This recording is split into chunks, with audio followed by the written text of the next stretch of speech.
बिस्मिल्लाहिर्रहमानिर्रहीम। अस्सलामु अलैकुम नाजरीन।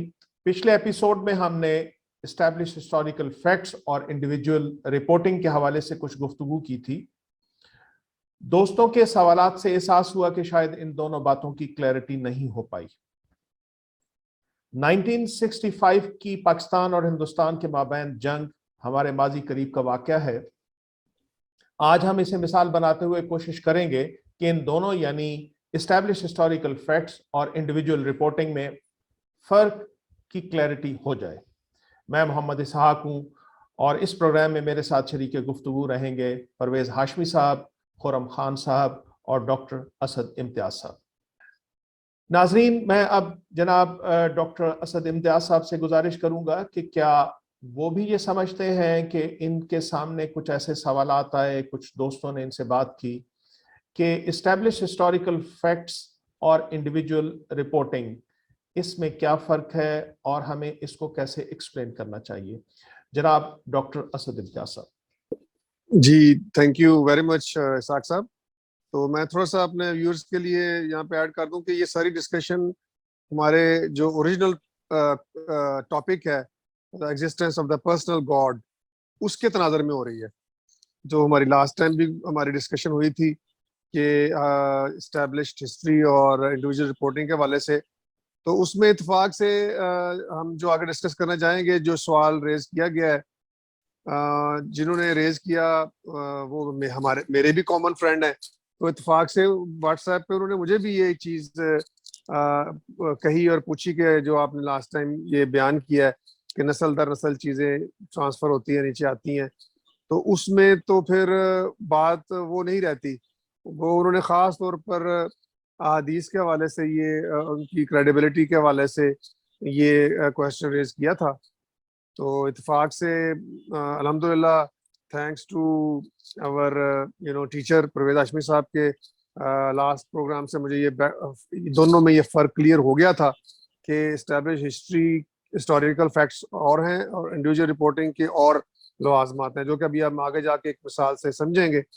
तो वो मैंने उनको उस वक्त भी ये कह दिया था कि ये जो आप बात कर रहे हैं ये इंडिविजुअल रिपोर्टिंग में आती है और इसमें बहरहाल डेविएशन होती है फैक्ट से, हो सकती है हाँ साहब, क्या आप क्या समझते हैं? आप भी समझते हैं कि लोगों को इन दोनों कॉन्सेप्ट्स के माबैन कोई कंफ्यूजन महसूस होता है, या इसको डिफ्रेंशिएट प्रॉपर्ली नहीं कर सकते, या मुमकिन है कि हमने कुछ जो बयान किया वो क्लैरिटी से या डिटेल से बयान नहीं किया?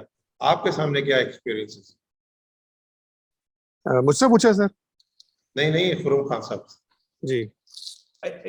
आई थिंक कुछ चीज़ें क्या कहते हैं, मेरा ख्याल है क्योंकि हमारा भी एक अंडरस्टैंडिंग थी, तो उसके लिहाज में ही हम कुछ चीज़ें डिस्कस कर रहे थे। हो सकता है कुछ जगहों पे हमने कुछ पॉइंट्स को सही से इसलिए क्लियर ना किया हो कि हम समझ रहे थे कि जैसा हमें क्लियर है वो भी उनको भी क्लियर होगा। तो आई थिंक इसलिए जो है, मतलब क्या कहते हैं, ये क्वेश्चन भी उठा।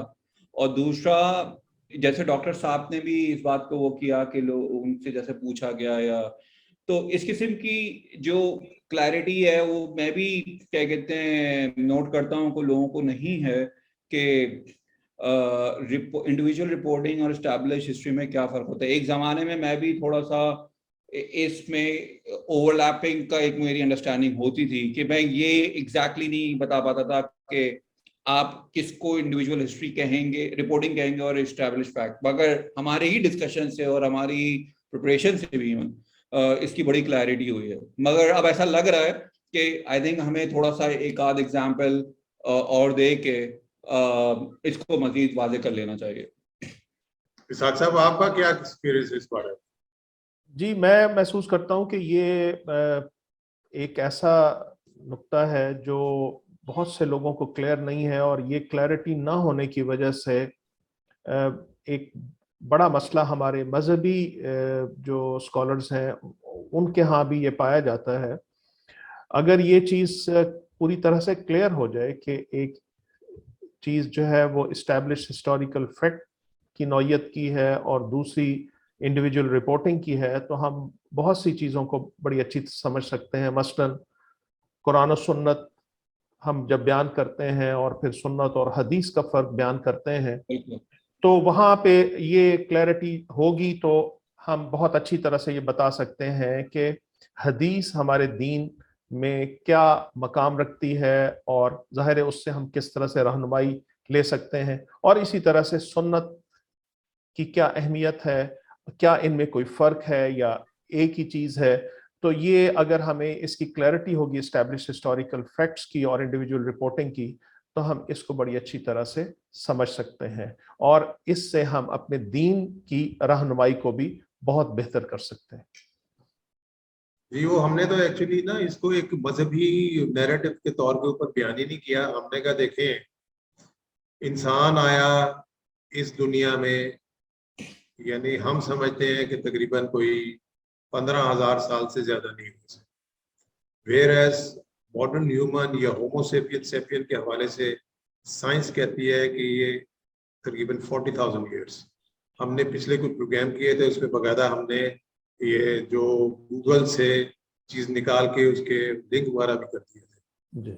अच्छा, 40,000 ईयर्स ही लगा लें अगर आप, तो समझते हैं 15,000 साल है। तो जब 15,000 साल पहले पहला इंसान आया, पहला इंसान 15,000 साल जी। अगर अब हम मजहबी नैरेटिव की बात कर रहे हैं, हम कहते हैं जिनका नाम हजरत आदम था और उनकी ज़ौजा मोहतरमा का नाम हजरत हव्वा था, ऐसे ही है ना। जी। जी।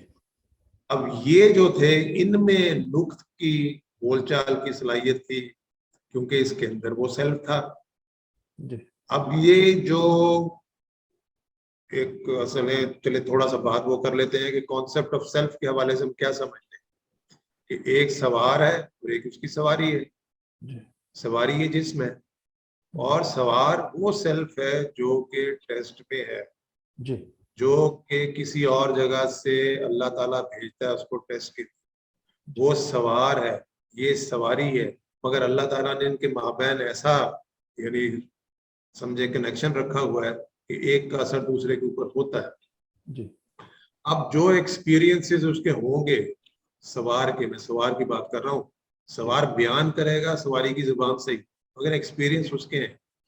उसने अगली नस्लों को, अपनी जनरेशन्स को कन्वे करना है, तो वो कैसे होती है कन्वे? सारी हिस्ट्री, अब सिर्फ मजहबी हिस्ट्री की बात नहीं हो रही, जी। दो तरीके से कन्वे होती है। एक इस्टेब्लिश्ड हिस्टोरिकल फैक्ट्स होते हैं उसमें, जिसमें कोई सीन जीम नहीं होता, सारे मुत्तफिक होते हैं। जी। उसकी वजह क्या होती है कि एक पूरी की पूरी जनरेशन अगली जनरेशन को, अगली जनरेशन्स को, क्योंकि हमने लास्ट टाइम गुफ्तगू की थी कि 100 साल में तकरीबन 4 जनरेशन। जी। तो पुराने जमाने में तो उम्रें भी बहुत लंबी थी, कम से कम कुछ इंडिविजुअल की तो बहुत लंबी थी, तो उन्होंने कन्वे की होंगी ना। अभी भी आप देख लें 100 साल तो आमतौर के ऊपर कुछ लोग जो होते हैं वो 100 साल की उम्र पा लेते हैं, तो उनके सामने 4 जनरेशन होती है। अभी भी आप देख लें कि बच्चा जो होगा पैदा हुआ आज और 100 साल का बंदा भी है, तो वो जनरेशन दरमियान में 4 है, तो एक जनरेशन दूसरे को कन्वे कर रही है ना। जी। जी। कन्वे कैसे करती है? वो कुछ चीजें ऐसी हैं जो उसने सुनी देखी है, जी। सुनी देखी है उसने, जी। और वो अगले जनरेशन को कन्वे कर रही है। जी। तो वो जो होती हैं, जो एस्टेब्लिश फैक्ट्स होते हैं, उसमें कोई सवाल जवाब नहीं होता है, एवरीबॉडी एग्रीज टू इट। जी। और फिर क्या है कि जो एकेडमिकली लिखे भी तो जा रही है ना चीजें, उसमें कंसेंसस होता है दोनों में। एक जनरेशन दूसरी जनरेशन को कन्वे करती है। डॉक्टर साहब, एक तकरीबन 100 साल का जी। आदमी है, लाइक फॉर इंस्टेंस शख्स है, औरत भी हो सकती है, आदमी भी हो सकती है, उसके सामने तकरीबन कितनी जनरेशन होती है? 4।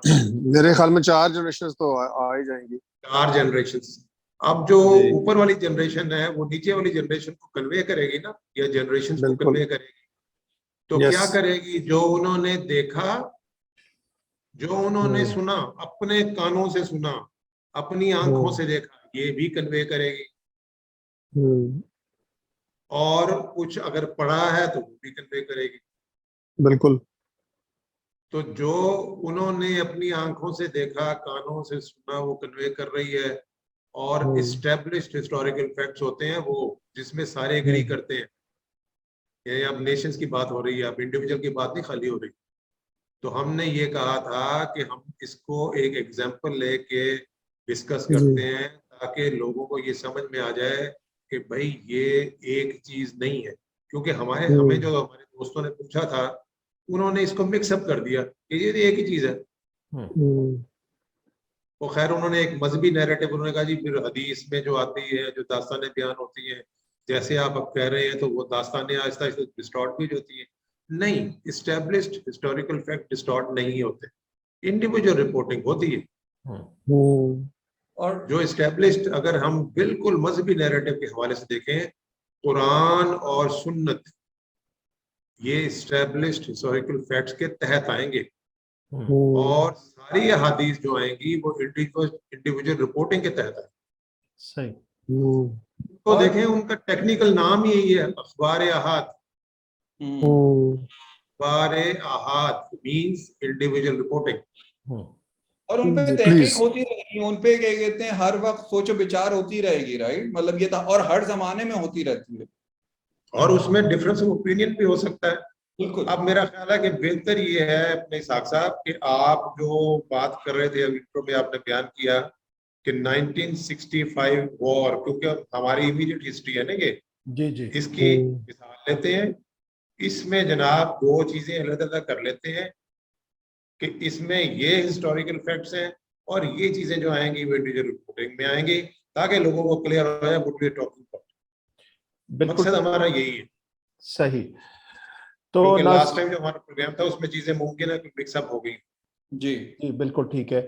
तो नाजरीन, हम इन दोनों कॉन्सेप्ट्स यानी इस्टेब्लिश हिस्टोरिकल फैक्ट्स और इंडिविजुअल रिपोर्टिंग के हवाले से एक मिसाल लेते हैं, और वो मिसाल है सन 1965 की जंग। सन 1965 की जंग के हवाले से इस्टेब्लिश्ड फैक्ट्स की चंद मिसालें। नंबर 1। डॉक्टर साहब देखिए, आपने आपने सुना है इसके बारे में अपने बड़ों से? बिल्कुल सर, बल्कि अभी थोड़ी देर पहले मैं बैठा हुआ तो 3 नस्लें तो एक कमरे में मौजूद थी। अब्बू, मैं और मेरा बेटा भी अब माशाल्लाह एफएससी में हो गया हुआ है, तो ये अबू बताते रहते हैं ये सारी बातें, तो हम दोनों सुन रहे होते हैं, पढ़ी भी हैं। जी जी। तो आपके वालिद साहब ने जो चीज बयान की है, जिसमें आपने कहा कि 3 नस्लें एक कमरे में मौजूद थी, आप थे, आपके वालिद साहब ऊपर, फिर आप, फिर जी आपके बेटा, बेटे, ऐसे ही है ना? जी बिल्कुल। 65 की वॉर अगर वो बयान करेंगे आपके वालिद साहब आपको और आपके बेटे को, तो कैसे करेंगे? वो मसलन आंखों देखा हाल। हाँ, आंखों देखा हाल वो बयान करेंगे, वो देखें उसमें ये चीजें होंगी। अब हम कहते हैं कि ये जो इसमें 1965 की वॉर के हवाले से इस्टेब्लिश्ड फैक्ट्स की क्या मिसालें हैं? डॉक्टर साहब क्या है, पढ़े जरा। ये जंग पाकिस्तान और हिंदुस्तान के दरमियान हुई। अच्छा, और इसमें नंबर है 2, कुछ सीन जी? नहीं कुछ भी नहीं। कोई कोई कहता है कि नहीं जनाब, ये तो नॉर्थ अमेरिका और साउथ अमेरिका का झगड़ा नहीं। नंबर है। 2, या कहता है कि ये मिडिल ईस्ट में हुई थी, नहीं, या कहता है कि ये मिस्र के और शाम के दरमियान में हुई थी। नो, सब क्या कहते हैं? पाकिस्तान और हिंदुस्तान के दरमियान हुई थी। यानी इसमें कोई फर्क नहीं है, किसी जगह पे नहीं मिलेगा आपको। बिल्कुल ठीक। इसको भी पूछेंगे, जिसने देखा है ये आंखों देखा हाल, जैसे डॉक्टर साहब ने कहा, वो भी यही बयान करेगा। और एकेडमिक कंसेंसस भी होगा, यानी आप जहां भी पढ़ेंगे ना जो लिखा हुआ, जी wherever you'll find this was between Pakistan and India। ऐसे ही है डॉक्टर साहब? जी जी बिल्कुल। तो क्यों ये सेकंड ये खुरम कि साहब ऐसे ही है? जी। अच्छा, अब आप देखें नेक्स्ट इसका क्या है डॉक्टर साहब, क्या है नेक्स्ट लिखा हुआ? ये जंग सितंबर के महीने में हुई। अच्छा, अब देखें सितंबर के महीने में हुई। मुमकिन है कि कुछ लोग जो हैं वो इसमें कंफ्यूजन में मुब्तला हों, जो बात वाली नस्लें हैं उनको कम, मगर जो बयान करेगा ना, मसलन क्या, अगर अबू जान ने इनको बयान किया है तो हमेशा कहेंगे यार सितंबर, वो हम तो सितंबर का दिन में आते हैं बकायदा। 6 सितंबर। हाँ, तो लिहाजा इसको भी आप यूं समझे कि इसमें भी किसी के दरमियान इख्तलाफ नहीं होगा। इस्टेब्लिश्ड हिस्टोरिकल फैक्ट है कि ये जंग सितंबर के महीने में हुई और पाकिस्तान इंडिया के माबैन हुई। आगे चलाएं, बढ़ाएं जी आगे। जी। ये जंग 17 दिन तक जारी रही। अब ये तीसरा आ गया फैक्ट्रीज में जी जी। और कि ये 17 दिन तक जारी रही है जंग। जी अब जिन्होंने ये जंग जो थे उसमें उसमें मैं जो था ना 1965 I was a young lead, I remember this. मुझसे को पूछेगा मैं अपने बच्चों को बताऊंगा 17 दिन रही है। जी तो हम अब देखें इस एतबार से क्या हुआ, अब देखें आहिस्ता आहिस्ता आगे बढ़ रहे हैं जी कि जी ये 65 की वॉर पाकिस्तान और हिंदुस्तान के दरमियान में हुई, ये सितंबर के महीने में हुई और ये 17 दिन जारी रही। आगे जी, ताशकंद में मुआहदा के नतीजे में ये जंग खत्म हुई। अब ये जंग खत्म भी हुई है, जी तो हम ये कहेंगे ये 17 दिन के बाद खत्म हुई। और इसका जो मुआहिदा हुआ था वो कहाँ हुआ था, वो ताशकंद में हुआ था। जी और इसमें दरमियान में आप बता देंगे कि जिन्होंने पार्ट प्ले किया था, ये एकेडमिक कंसेंसस होगा कि अमेरिका ने और रशिया ने, उस और वक्त रशिया का हिस्सा था ना उस जमाने में जी ताशकंद। जी जी। तो ताशकंद में जनाब ये मायदा हुआ, ये जंग खत्म हो गई। अब आगे बढ़े जनाब। उस वक्त पाकिस्तान के हुक्मरान जनरल अयूब खान थे और इंडिया के हुक्मरान लाल बहादुर शास्त्री थे। ये भी अच्छा, इसमें भी देख ले कंसेंसस है, जी जी कोई सीन जीन नहीं, कोई डिफरेंस ओपिनियन की ऐसे नहीं है जी वो अयूब खान नहीं कोई और था, जी। उधर लाल बहादुर शास्त्री नहीं थे, वो पंडित जवाहरलाल नेहरू थे, कोई नहीं होगा। ऐसे ही सब लोग यही बयान करेंगे। सही। ठीक है जी। और जी, और इसके अलावा एक और एस्टैब्लिश फैक्ट के लाहौर फ्रंट पर इंडियन आर्मी ने बरकी गांव को कैप्चर कर लिया था। वहां के कमांडर मेजर अजीज भट्टी थे। लाहौर का दिफा करते हुए वो शहीद हुए और बाद में उन्हें निशाने हैदर दिया गया। यानी इसमें भी कोई तो देखें ये भी एस्टेब्लिश फैक्ट है, जी जी ये हमने सिर्फ एक हिस्सा लिया। देखें हमने लिखा है कि चंद मिसालें, ये नहीं कि हम पूरी उसको अहाता कर रहे हैं इस 1965 को, उसमें से चंद मिसालें दे रहे हैं कि लाहौर का फ्रंट बड़ा मशहूर फ्रंट है, क्योंकि यहाँ उन्होंने इंटरनेशनल बॉर्डर क्रॉस करके इंडिया ने तो हमला कर दिया था।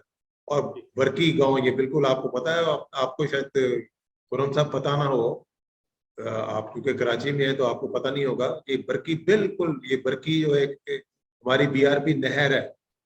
अच्छा। हाँ, तो वो वहां तक आ गए थे, बरकी गांव को उन्होंने कैप्चर कर लिया था। और उनका ख्याल ये था कि हम विद इन आवर्स हम लाहौर को फतह कर लेंगे। उस अच्छा। वक्त वहां के कमांडर जो थे, जिनके नीचे वो कंपनीज, एक दो कंपनीज होंगी, वो मेजर अजीज भट्टी थे। मेजर अजीज भट्टी का नाम तो सुना हुआ है ना? जी जी, बिल्कुल। ये तो एक एस्टैब्लिश फैक्ट है ना। जी एस्टेब्लिश फैक्ट है। और ये भी एस्टेब्लिश फैक्ट है कि वो जो डिफेंडर ऑफ लाहौर वो मेजर अजीज भट्टी थे, और लाहौर को डिफेंड करते हुए वो शहीद हुए, और इसी वजह से बाद में उन्हें निशान हैदर दिया गया। अब आप एक कंटिन्यूटी में बयान कर दें जी अपना इसहाक साहब। हम ये कहेंगे कि ये एस्टेब्लिश फैक्ट है, इसमें कोई सीन-जीम नहीं है, कोई इख्तिलाफ नहीं है, जी कोई नहीं करेगा इख्तिलाफ, ना एकेडमिक इख्तिलाफ होगा ना वैसे कोई। बिल्कुल सही।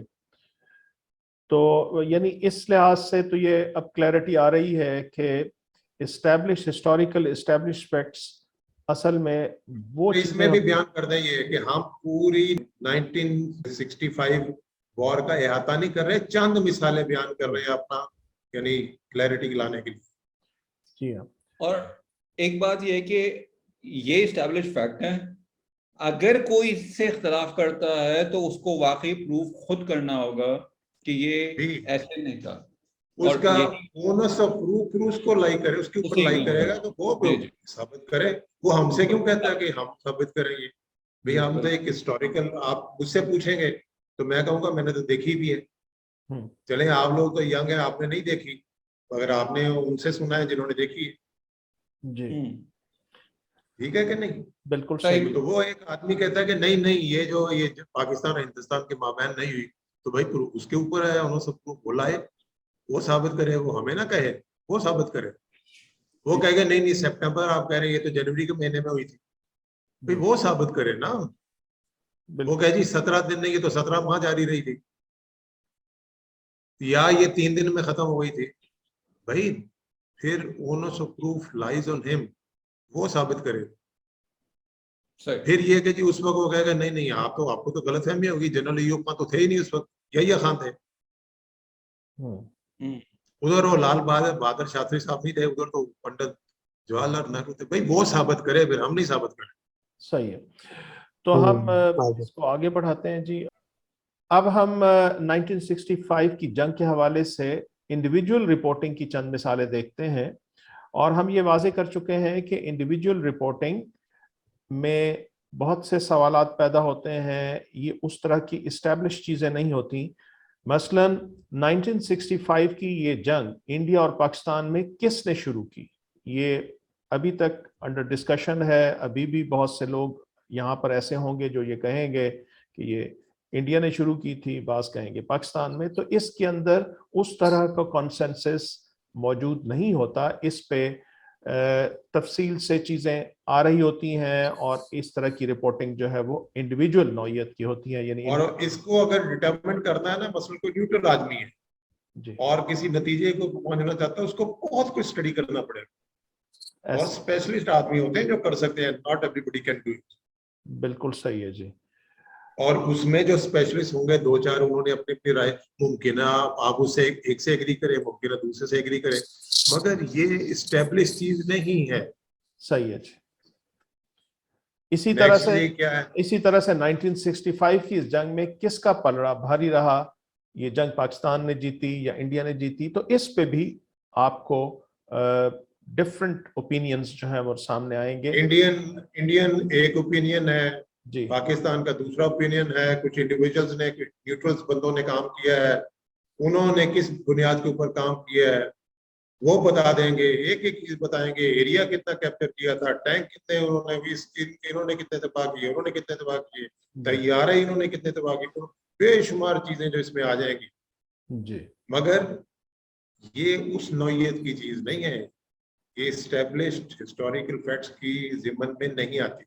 तीसरा डॉक्टर साहब क्या है? इस तरीके के ताशकंद के मुआहदे से जुड़ी हुई मुख्तलिफ दास्तानें, कि उसमें मुआहदे में क्या जुजियात थी उसकी, आप तय कर लें कि सीज फायर की, उसमें भी मुख्तलिफ नहीं, एक चीजें चीजें सुनने ऐसी में होती आती है ना जो लिखी हुई सामने आ गई, वो उसमें तो कोई जी सीन नहीं होगी। जी। मगर वो क्यों लिखी गई, हम्म पीछे किसने क्या किरदार अदा किया, अभी नहीं, जैसे भुट्टो साहब हम्म माशाल्लाह उस समय में फॉरेन मिनिस्टर थे, आपको बताइए, हम्म तो वो अयूब खान के साथ गए हुए थे। उन्होंने हम्म कहा कि जी अयूब खान साहब का किरदार उसमें पॉजिटिव नहीं था, हम्म और उन्होंने कहा कि जी मैं ताशकंद में जो कुछ हुआ तो बयान करूंगा। लो, वो आके उन्होंने रूल भी किया, यानी अपनी अलग पार्टी बनाई, रूल किया, मरते दम तक नहीं पता चला कि क्या था भाई। हम्म लिहाजा वो देखें, हालांकि आप लोगों को पता होगा कि भुट्टो साहब कुछ बयान करते थे, पर ये इस्टेब्लिश्ड हिस्टोरिकल फैक्ट्स की नौयत की चीज नहीं है। जी। इसी तरह वो देखिए, चौथी जो है कि लाहौर लाहौर फ्रंट पर अफराद से जुड़ी मुख्तलिफ दास्तानें। अब आप देखें कि वो कितने थे अफराद, किसने क्या किरदार अदा किया। मेजर अजीज भट्टी का वो तो हो गया कि वो डिफेक्ट करते हुए वहां शहीद हुए, इसमें कोई सीन जीन नहीं है। मगर बेशुमार और चीजें होंगी कि वो कहेंगे जी आखिरी लम्हात जो थे उन्होंने ये कहा था, किसी ने कहा नहीं ऐसे नहीं कहा था, ऐसे कहा था। जी, ये इस तरह की बिल्कुल। चीजें जो है, बहुत सारी दास्तानें होती हैं जो कि इस्टेब्लिश नहीं है। वो उसमें फिर अगर कोई देखें, एक होता है, मैंने आपको कहा मुख्तलिफ व्यूज होते हैं। अगर आपको इसमें शौक होगा और आप हकीकत जानने के दर पे हो जाएंगे, तो फिर आपको बहुत स्टडी करना पड़ेगा, बहुत मवाद होगा जो आप स्टडी करेंगे और फिर आप अपना व्यू पेश करेंगे। जी, मुमकिन है एक दूसरा आदमी जो है दूसरा व्यू पेश करे, तो जो हम जैसे लोग हैं वो आपका व्यू भी देख लेंगे, उसका व्यू भी देख लेंगे, मगर ये एस्टेब्लिश नौयत की चीजें नहीं होती। क्यों जी डॉक्टर साहब, कुछ बिल्कुल। बब्बू कहते हैं कि जी हम तो वहां पे खुद डंडे सोटे लेके बाटापुर पहुंच गए थे, तो आप कहते देखे हैं। ना, हाँ। अब उन्होंने आंखों देखा हाल बयान, देख बाटापुर, वो बाटापुर वही है जहाँ लाहौर हाँ फ्रंट जी की बात है। जी, जी, जी, वो कहते हैं मैं खुद गया हूँ। हाँ, मगर वो जो अपनी अगर कोई वो बात बताते हैं तो वो इंडिविजुअल रिपोर्टिंग में आएगी, राइट? जी नहीं, उन्होंने ये वो अपनी बात हो, हम तो ये कहेंगे कि बाटापुर की बात पर ये इस्टेब्लिश्ड है, क्योंकि वो वही लड़ाई हो रही थी। वो ऊपर Right. देख ले, हमने बयान किया था, ऊपर देख करें जी, पीछे के स्लाइड जरा, खुरम साहब जानते नहीं ना ये जी ये देखें, Lahore front established, Indian army ने बरकी गांव को कैप्चर कर लिया जहां बाटापुर की इन्होंने बात की है, इस्टेब्लिश्ड, वहां के कमांडर मेजर अजीज भट्टी थे, इस्टेब्लिश्ड, लाहौर का दिफा करते हुए वो शहीद हुए, इस्टेब्लिश्ड, और बाद में इन्हें निशाने हैदर किया गया, इस्टेब्लिश्ड। अब वो कहते हैं कि जी अब दूसरी करते हैं जी, स्लाइड जरा अगले वाली। इनके वाले साहब ने कहा है, डॉक्टर साहब के वाले साहब ने, कि भाई मैं बाटापुर खुद गया था डंडे सोटे लेके, पंजाब यूनिवर्सिटी से, पंजाब यूनिवर्सिटी से। अब एक इंडिविजुअल बयान कर रहा है ये वो तो नहीं है ना, बहुत सारे लोग बयान कर रहे हैं इंडिविजुअल, बल्कि ये है कि बहुत सारे लोग गए थे। बिल्कुल। अगर आप उसको ये कहेंगे कि बहुत सारे लोग गए थे, बहुत सारे लोग बयान करेंगे कि हाँ बहुत सारे लोग गए और डंडे सोटे लेके गए, बिल्कुल। उनके पास राइफलें नहीं थी। बिल्कुल नहीं, वो ये शो कर रहे हैं कि उस जमाने में जज्बा कितना, जज्बा था। हाँ बिल्कुल। अच्छा अब देखें क्या होता है इसमें। अब जो अगर बिल्कुल एक इंडिविजुअल की बात लें कि डंडे सोटे लेके गए थे कि नहीं, मुमकिन ना, बिल्कुल ऐसी। लिहाजा जो इस्टेब्लिश चीजें हैं उसमें कोई उस पे फोकस, इस किस्म की चीजें आती भी नहीं। तो मेरा ख्याल ये है कि अपना इसहाक साहब, क्या ख्याल है आपका कि अब कोई चीजें जो हैं हमने फोकस किया 1965 वॉर को, तो क्या हम इंडिविजुअल रिपोर्टिंग और इस्टेब्लिश्ड फैक्ट्स के माबैन फर्क जो है वो क्लैरिटी के साथ वाज़ेह हो गया होगा हमारे नाजरीन को? मुझे ये उम्मीद है कि हमारे नाजरीन को ये फ़र्क वाज़ेह हो गया होगा, लेकिन हम उम्मीद करते हैं कि अगर किसी को ये वाज़ेह ना हो तो वो दोबारा हमसे सवालात भी कर सकते हैं। तो अब हम प्रोग्राम के खात्मे की तरफ बढ़ रहे हैं, तो मैं चाहूँगा कि ये जो भी हमने डिस्कस किया है, आई थिंक इसको, क्योंकि हमारे पास सवालात एक्चुअली जिस मौजू से मुताल्लिक़ आए थे वो ख़ास तौर पे हदीस और सुन्नत के लिहाज से थे, तो मैं चाहूँगा कि हमने अभी जो डिस्कस किया है उसको किसी तरह समराइज उसके हवाले से कर दिया जाए कि क्या कहते हैं, ताकि इसकी भी क्लैरिटी हो जाए। तो मेरी अपनी राय ये है, और मैं और आप लोगों की भी जानना चाहूँगा, कि जो इंडिविजुअल रिपोर्टिंग है वो हदीसों पर अप्लाई होती है, और वो हर वक्त और हर जमाने में जो मुहद्दिसीन थे और अभी भी वो उन पे काम करते रहते हैं, उसकी क्या कहते हैं, उनको जांचते रहते हैं कौन सा मवाद ठीक है कौन सा सही नहीं है, और उस पर अपनी मुख्तलिफ राय रखते रहते हैं। तो ये हर वक्त चलता रहता है। ये बरक्स इसके जो सुन्नत है और जो कुरान मजीद है वो एक इस्टेब्लिश फैक्ट हैं, और वो हमें उसी तवातुर से और बहुत सारे लोगों ने हम तक पहुंचाया, और अब इसी तरह आगे पहुंच रही है, जिसमें कहीं पे भी कोई डिस्कंटिन्यूटी नहीं होती और वो ऐसा पहुंच रही है। सो ये क्या ये सही है?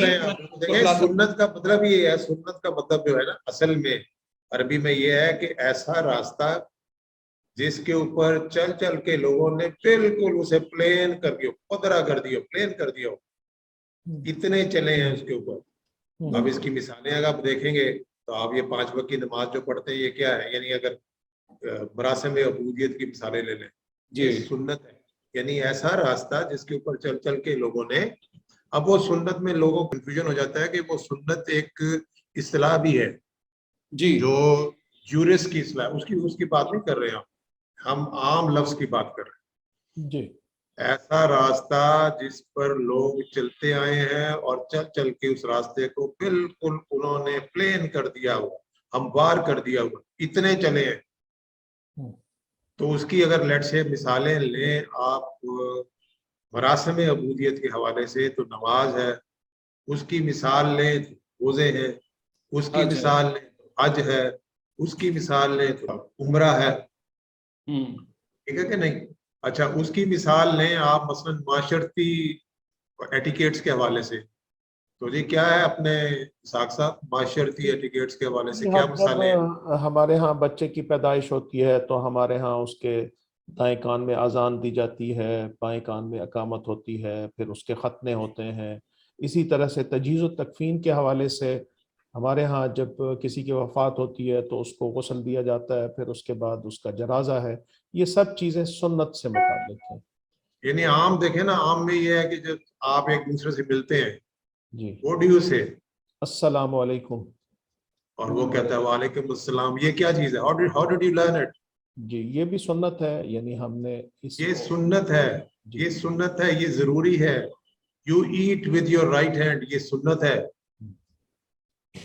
You start, when you start eating drinking, you से बिस्मिल्लाह रहमान रहीम, ये सुन्नत है। जी, इसी तरह बॉडी से कुछ मुतल्लक जो चीजें होती हैं, मसलन हम दांत साफ करते हैं, ये क्या चीज है? ये सुन्नत है। जी, मसलन हम उंगलियों में खलाल करते हैं ताकि इधर जो बैल होती है वो भी साफ हो जाए। मसलन हम बगल के और जेर नाप बाल साफ करते हैं, ये क्या चीज है? सुन्नत। ये सुन्नत है। मसलन और माशरती चीजें देखें कि शादी ब्याह हो गई तो औरत मर्द का जाहिर है कि वो माँ बहन जो इख्तिलात होता है, तो वो जब उनको पीरियड्स आते हैं तो वो एक दूसरे को नहीं करते, उसमें इन्वॉल्व नहीं होते। ये क्या चीज है? How did you learn it? जी, सुन्नत है। इसी तरीके से कोई आपके फंक्शंस हैं, जैसे है कि आप ईद है, आप जो रमजान के बाद ईद होती है, जब ऐसी जैसी ईद कभी गुजरी है, फिर उसके बाद वो हज की ईद है, 2 ईदें होती है ना हमारी, जी, जी, तो वो क्या चीज है? ये सुन्नत है। जी, यानी सुन्नत के तौर के ऊपर ये अमली चीजें हैं जो कि मोहम्मद सल्लल्लाहु अलैहि वसल्लम के पैरो, मुसलमान जिनको कहते हैं, मैं अब वो बिल्कुल इस्तिलाही सेंस में कह रहा हूँ, मुसलमान यानी मोहम्मद सल्लल्लाहु अलैहि वसल्लम के पैरों, वो करते आ रहे हैं every day to do it. जी, उसको लर्न करने के लिए, उसको तलाश करने के लिए किताबों में नहीं घुसना पड़ता। जी, और ये वो चीज है जो कि मुसलमान हर रोज कर रहे हैं, हर साल कर रहे हैं। ये सुन्नत है, यानी ऐसा रास्ता जो पिटा हुआ है, जिस पे चल चल के बिल्कुल हमवार कर दिया गया है, ये सुन्नत है। और इसके अलावा क्या चीज है? वो इंडिविजुअल रिपोर्टिंग है, जिसको अखबार अहाद, उसको अरबी में कहते ही अखबार अहाद। जी, यानी कुछ लोगों ने हजूर सल्लल्लाहु अलैहि वसल्लम को कोई काम करते देखा, सुना, हजी किसी चीज की तस्वीर हासिल हो गई, वो आगे बयान कर दिया।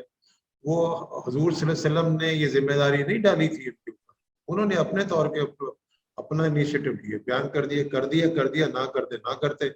आप देखेंगे कि जो हमारे जो सहाबा हैं बड़े बड़े, उनसे आपको अहादीस बहुत कम मिलेगी। हाँ, हजरत बड़ी इंटरेस्टिंग अबू बात बकर है। को देख लें, हजरत उस्मान को देख लें, हजरत अली को देख लें, बहुत कम मिलेगी। वजह क्या है? They were very careful about it. जी, मोहतात। They were very careful. वो देखें, कुरान मजीद अपनी जगह के ऊपर जो कि तमाम तर अकायद हर चीज का मजमू है वो उसमें है, और अमली तौर के ऊपर सुन्नत अपनी जगह के ऊपर। वो 5 वक्त की नमाजें हैं, या हर रोज हम कर रहे हैं या हर साल हम कर रहे हैं, उसकी कोई सीन जिम की बात नहीं है। मगर ये अहादीस वो इतने केयरफुल इसलिए थे, वो कहते थे कि कोई गलत बात हजूर सल्लल्लाहु अलैहि वसल्लम से मंसूब ना हो जाए, इसलिए बहुत कम मिलेगी। जी, और हुजूर अकरम सल्लल्लाहु अलैहि वसल्लम पर अभी जब भी कोई हम हदीस पढ़ेंगे या समझेंगे, तो हुजूर पर कोई जिम्मेदारी नहीं है कि वो सच सही होगी या नहीं होगी। आप हुजूर पर उसको नहीं हजूर ने दीन पहुंचाना था, और दीन जो है वो कुरान मजीद में है। सारे अकायद, सारे अकायद तो कहना नहीं चाहिए वैसे, अकायद लफ्ज नहीं है, उस वो इस्तेमाल नहीं करते इसके लिए। ईमानियात, हर तरह की ईमानियात वो कुरान मजीद में पाई जाएगी। जी, और प्रैक्टिकल चीजें जो हैं वो आप देख लें, सुन्नत में मिल जो जाएंगी। सुन्नत में पाई जाएंगी। अच्छा, जो बेसिक चीजें हैं कि सच बोलना है, दयानत बरतनी है, अमानत का हक अदा करना है, हक पूरा करना है, ये बंदे के अंदर है। जी, इसके लिए तो कुरान मजीद की जरूरत ही नहीं है, इसके लिए तो किसी प्रॉफिट की जरूरत नहीं है। इंसान होना काफी है इसके लिए। Wherever he is, he knows it। और दूसरों से एक्सपेक्ट यही करता है वो। जी, दूसरों से हमेशा ये एक्सपेक्ट करेगा कि उसके साथ आके झूठ ना बोले। अगर कोई उसने मामला शुरू किया, कारोबार शुरू किया किसी के साथ, तो बदयांती ना करे। अगर वो किसी को कोई उसने अमानत दी है तो अमानत का हक अदा करे वो। अगर कोई कमिटमेंट करता है तो कमिटमेंट पूरी करे। तो ये जानता है, वो डिमांड भी करता है दूसरे से, मगर बाज़ औक़ात वो अपने मुफादात के लिए उसके ऊपर अमल नहीं करता। जी मोअज़्ज़ज़ नाज़रीन, ये हमारा TGSG यानी the grand scheme of God के प्लेटफॉर्म से एक खुसूसी एपिसोड था जो पिछले एपिसोड से ही मुंसलिक है, जिसमें हमने एस्टैब्लिश्ड हिस्टोरिकल फैक्ट्स और इंडिविजुअल रिपोर्टिंग के दरमियान क्या फ़र्क है उसे वाज़े करने की कोशिश की। अगले एपिसोड में हम हाशमी साहब के ज़ाती सफ़र के हवाले से कुछ गुफ्तगू करेंगे कि उनके एग्जिस्टेंशियल क्वेश्चंस पर गौर व फिक्र के सफ़र की असल वजह क्या बनी, और फिर उन्होंने एग्नोस्टिसिज्म से खुदा यानी पर्सनल गॉड की शऊरी दरियाफ्त तक का सफ़र कैसे तय किया। उम्मीद है आपको हमारा ये प्रोग्राम पसंद आया होगा। अपनी आरा से ज़रूर आगाह फरमाइएगा ताकि हम आइंदा प्रोग्राम्स को बेहतर कर सकें। बहुत शुक्रिया।